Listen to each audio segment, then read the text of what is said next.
În această zi sărbătorim pe Maica Domnului. Era un Paște incomplet să sărbătorim învierea fără Maica Domnului și este imposibil să ajungem la înviere fără Maica Domnului. Prin înviere, scurt spus, Mântuitorul Iisus Hristos ne-a adus nemurirea.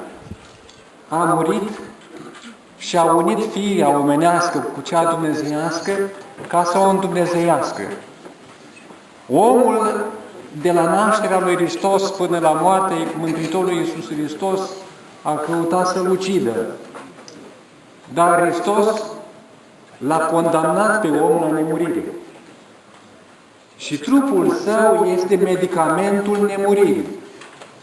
Și pentru că este medicamentul nemuririi, trebuie să gândim mai profund și să ne gândim cum a luat ființă trupul său.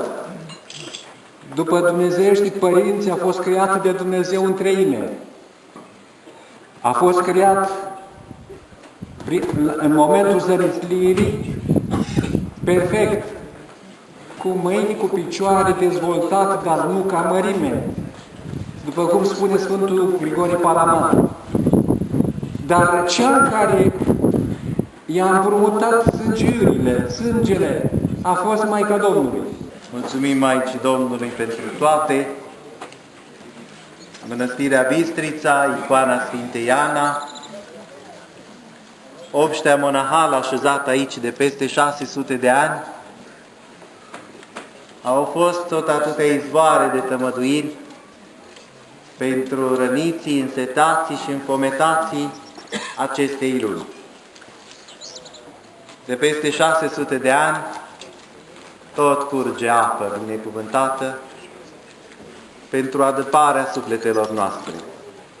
Apă de tămăduire din celebrarea Sfintei Liturghii, apă de tămăduire prin asceza monahală, iar pentru dumneavoastră nașterea de prunci, familia, toate pot constitui tămăduire binecuvântată pentru sufletele și trupurile oamenilor.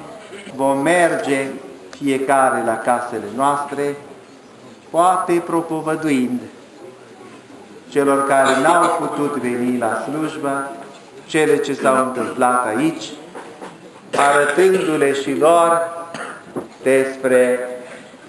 spunându-le și lor despre izvorul cel de viață, păcător și tămăduitor, care izvorăște din Sfânta Biserică, din dumnezeiasca liturghie, dintr-o viață de curată de călugăr sau viață de curată de născători de prunci din familie.